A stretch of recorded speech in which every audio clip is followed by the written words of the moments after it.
Hi, welcome to the Mohua show. My name is Mohua Chinappa and I am an author, entrepreneur and ex-housewife.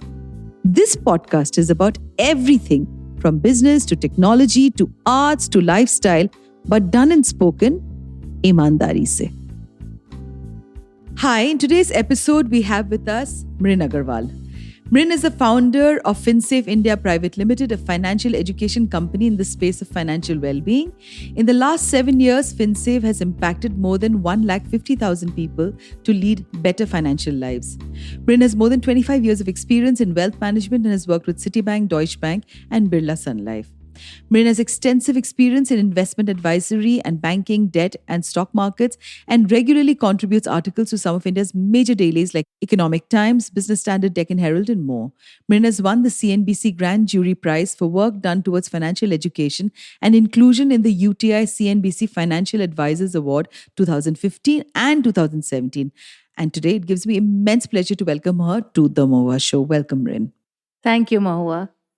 Most women are very, very uncomfortable to talk about money, and we've somewhere been raised to not be able to have this very uneasy conversation about money. What was that experience in your life that you decided to choose this work? Because there are, I would like to believe, less women in the financial world and wealth management world. Well, honestly, when I was doing my MBA, finance interested me much more than marketing. So I would say that I got into this world of finance because it just interested me more. And also, I got placed at college into a financial services firm. And that's where I liked what I was doing. And so I just continued to build upon it and found it very interesting to be in this space, honestly. So, would you agree that there are less women in the financial world as very senior, holding senior positions? If so, why do you think that has been the reason? Is there less women who take up financial studies, or is it that there is gender? It's skewed is gender skewed when it comes to the top positions? It is certainly gender skewed because if you see, there are actually a lot of women in the financial services industries. Like, look at banks, right? You have so many women there, but they all tend to be more on the operational side and on the back end side. I don't see too many women really wanting to go into the sales side of things or like customer facing advising positions. And I think it's a multitude of factors. I mean, one is it's not really as if women are really pushed to grow up the level, and also women tend to have other household responsibilities, child rearing responsibilities, which really stops them from this sort of a career growth. Because let's face it, anything that is revenue generating, customer facing requires a lot of commitment, requires you to be working at different hours to meet clients and stuff like that. And for a woman who's got a small child, she may not be able to do that. So I do see a lot of women then moving on to the more of the back office or the operation roles because they find that easier to manage in terms of their time and all of their responsibilities. So I think it's a combination of factors. So of course you have some women who have been persistent and managed as well. So when we talk about customer facing, I'm really tempted to ask you a question that, do you think sometimes when you meet the customer, they are more comfortable if it's a man who's giving them financial advice than a woman who's giving them financial advice? Do you think that this is a myth or is there some truth in this? I personally never faced this, honestly. In my entire career of 26 years, I have never faced this, and I have met all sorts of customers. Like, I have met customers with huge amount of wealth, billionaires, and I have met people with also very less money as well. I have never faced this, but it could be true in some pockets. You're also a co-founder of Womantra, a financial awareness program for women, but it is usually observed in households that women tend to leave financial decisions mostly to the male members of the family. So according to you, how important is it for the woman to be part of the financial decision making, which is really abysmally low in a developing country like India? Actually, it's not only in India, it's across the world. And it's really been because of the social structure of society that leads you to believe that this is a male's job and not something that women need to be doing. So, across the world, if you see women do not get involved in long term financial decision making because they don't have the confidence, they don't have the knowledge, and more importantly, they are judged horribly if things go wrong. So let me tell you, through my career as a financial advisor, all my customers have been men, and I can tell you, it's not as if they know anything better, but it's just that they are more confident about the way they talk about their money than what the women are. And so I'll give you a classic example. Like, if I meet a woman who wants some financial advice, the first thing she's gonna say is, oh, I don't know anything about money and I'm really scared. And, you'll get these sort of sentences. You will never hear a male saying, I don't know anything about money and I'm scared about it. So coming down to basically, it is about literacy here, right? So, of course, in India, the literacy rates have gone up, but literacy is in different levels. There's health literacy, there is, literacy, financial literacy, which of course remains, like you said, it still is a area that needs a lot of help and a lot of handholding for women. So just share with us, what do you think are the reasons in the tier 2 towns or the tier 1 towns where we have educated women, but somewhere they are so frightened to take any financial decision. For example, if a property is bought, and I take myself also in this, I don't think I was really involved in the decision making, or even my views expressed were even taken into consideration. And I started believing that I do not know or understand much.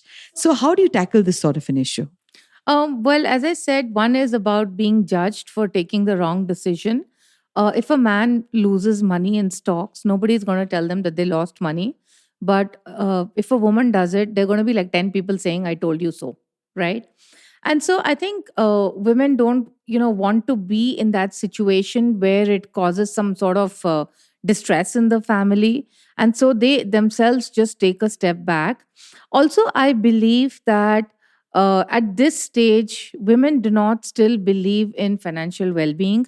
To them, financial well being is just having enough money for their needs.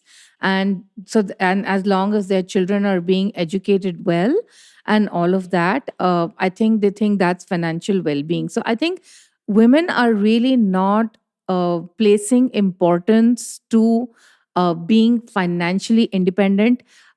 Just to give you an example, there is so much of focus on being physically fit today, and people are ready to spend any amount of money to be physically fit. Like, you have personal trainers who cost you 15, 20,000 rupees a month. People are willing to spend on them because the world around you and all the celebrities around you are talking about physical fitness in such a big way. Emotional well-being is something that has come up in the last few years, because you had a film star who came and talked about depression. And so now emotional well-being is something that's being looked upon as a very important thing, and people are talking about it. I think financial well-being still has a lot of time to get there, where it is looked upon as an important aspect in a person's life. But let me tell you, today, for anything in your life, whether it is your basic expenses or it is to have fun or even just go to the parlor, you need money. And if you are not aware about your family finances, how are you going to lead a good life? But what does one do if you are in a situation where you're not allowed access? So would they be able to get in touch with people like you and seek help? Like, for many of my listeners, I think many of them are homemakers. Some of them have never even tapped into the wealth that they have. If they are to figure out things apart from, because I think traditionally most people, most women I know, they're doing exactly what their mothers did: buy gold, and real estate that sometimes is never ever in their name. They never ever get to know ever. They just believe that, this is a house and they can get kicked out anytime, if the situation goes haywire. So what do these women do? Can they get in touch with you? Do they get in touch with some institutions? Are there any Is there anything that would be easily accessible for women to understand where they stand financially?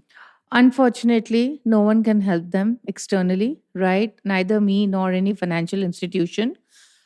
uh, what can help them is their own conviction in standing up to their partner, and reaching out to the partner and saying that this is really important for my own well-being.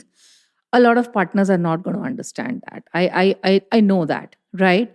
So then it's a question about just saying that, look, I need to know this information. I really do need to know. And honestly, if the partner is not willing to share this information despite your asking a lot, then you have no option but to try and build your own income source and become financially independent on your own. I mean, unfortunately, that's the truth. So it's, just coming back, I needed to ask you this question that, you've been in the financial domain for over 25 years, and 25 years is a very long time. So we're very curious to know, so did you start out on your journey, and who takes the financial decisions at home for you, Mrin?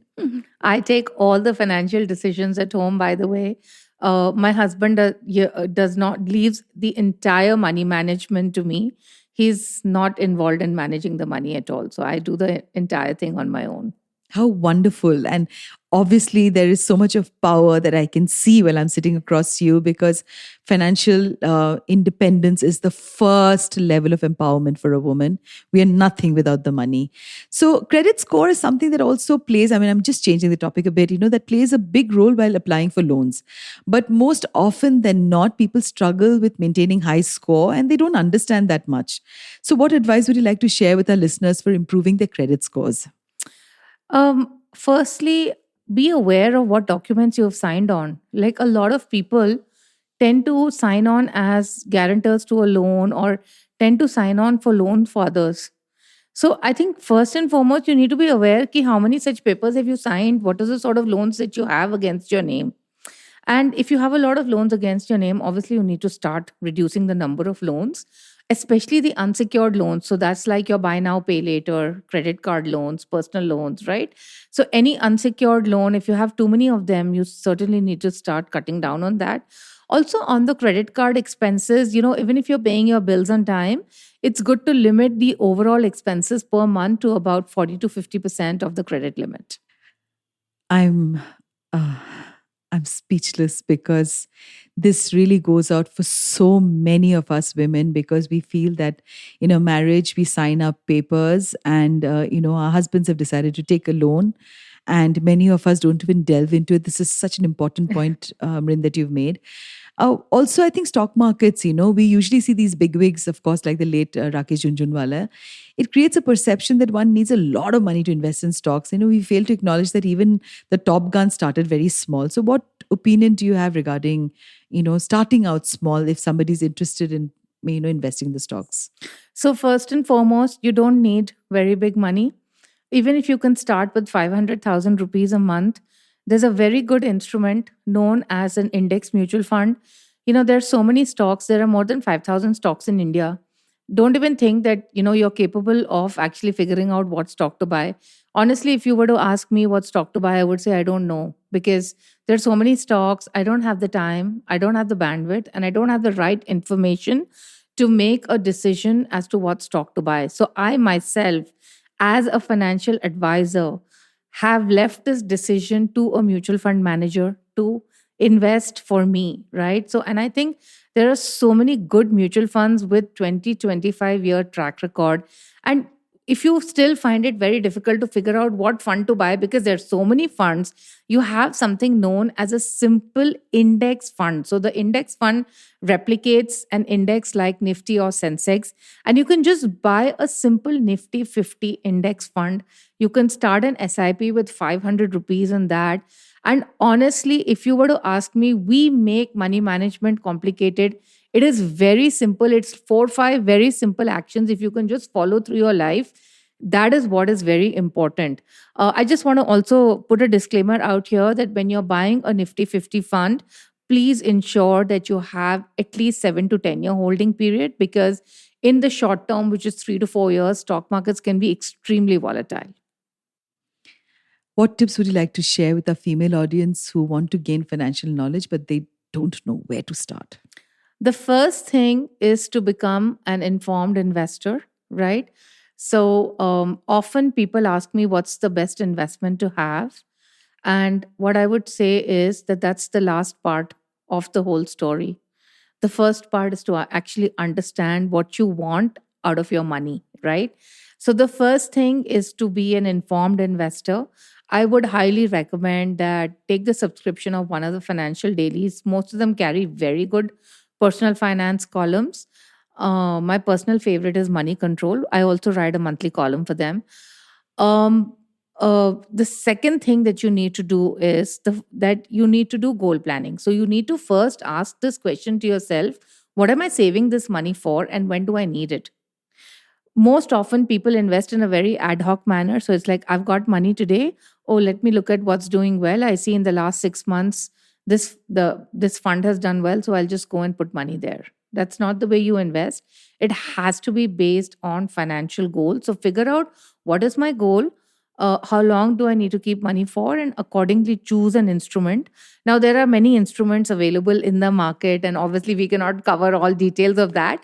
So I have a vlog on the YouTube page of my company, which is FinSafe India, which takes people through the steps of investing. It's meant for people who've never invested earlier and want to start investing now. So it talks about first building financial security through an emergency fund, having the right amount of insurance, and then how do you slowly start investing. So you can check it out. It's about 40 vlogs that are there, and it's free, and they're only about 4 or 5 minutes each. How wonderful. Thank you so much, Mrin, for being in today's podcast. Just before I leave, there is a quote that I'd like to share by Fidelity Investments that says 8 in 10 women have avoided financial conversations, saying that talking money is too personal or uncomfortable. Today, Mrin demystifies that for us. Thank you, Mrin, for being on today's episode. Thank you, Mohua. To you, our dearest listeners, you can find us on your favorite streaming services: Spotify, Amazon Music, Apple Podcast, and of course on all other major streaming services. With loads of love, we are The Mohua Show, where we talk imandari se.